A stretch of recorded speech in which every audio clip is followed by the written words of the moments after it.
So it's safe to say it's been a minute since my last video.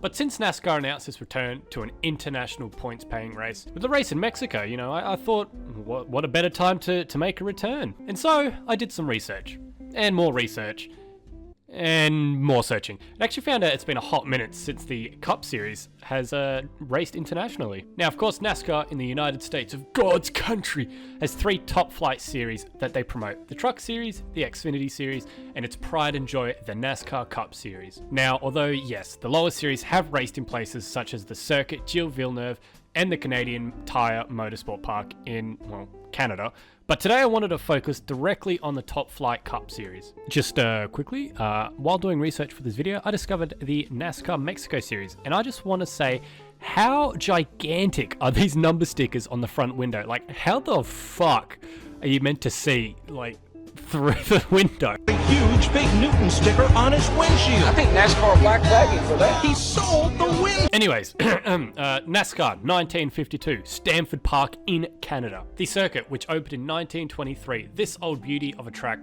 was a half-mile dirt circuit and became the first NASCAR-sanctioned points-paying race held outside of the glorious country of origin, America. However, the circuit was dubbed the Car Killer due to its poor and rough nature. Anyways, the race was won by Buddy Schumann. Schumann? We're gonna call him Schumann. Taking home a grand prize of $1,000, which in today's currency is actually around 12 grand. So you know what? Not bad. I'll admit, not bad. July 18th, 1958. Again in Canada, this time at the National Exposition Stadium. This event would be the last points-paying race held outside of the USA until this year, actually. That year being 2025, if you're watching this in the future.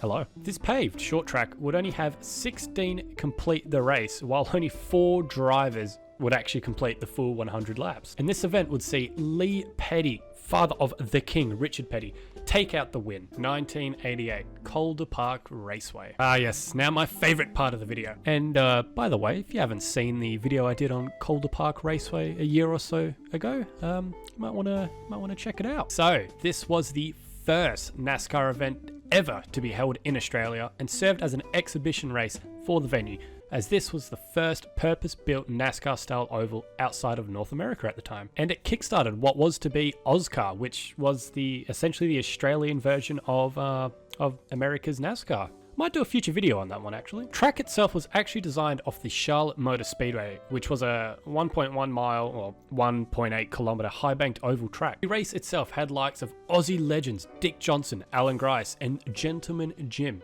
Richards head off against NASCAR mainstays in Bobby Allison, Michael Waltrip, and Neil Bonnet, just to name a few. And the race itself was won by Neil Bonnet behind the wheel of the 75 Valvoline Chevy, who would actually dominate the race itself, who would lead 242 out of the 280 laps. 1996 and 1997, Suzuka, Japan. Yes, that Suzuka, where Formula One race at today, saw itself host 2 NASCAR Cup Series races in an experiment to globalize the series more. Well, that's what the NASCAR website said anyway. But did it actually succeed? Well, both events would be held on the shortened layout of the Suzuka circuit, dubbed the East Circuit. Cars would be shipped across the Pacific Ocean some 7,000 miles away from America for the event. The 96th edition of the NASCAR Thunder Special at Suzuka race would be won by none other than Rusty Wallace, while the 97 edition would be won by Mike Skinner. But racing in Japan didn't just stop there. November 1998. Twin Ring Motegi Super Speedway. Now you might know this circuit from games such as Gran Turismo or Forza Motorsport. Did you know that NASCAR would go on to race there after its 2-year stint at Suzuka? Running in its oval configuration, the 1.5 kilometer track saw a packed field with both Dale Earnhardt Sr. and Jr.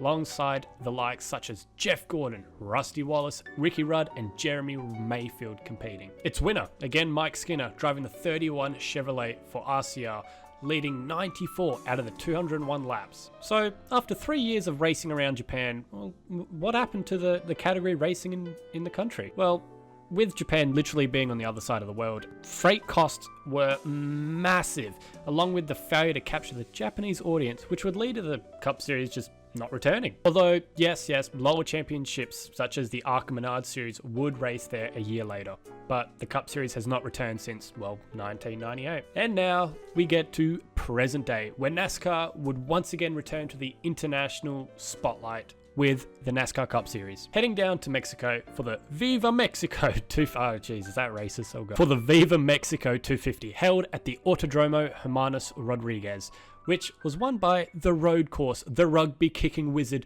Shane Van Gisbergen. And well, that's that.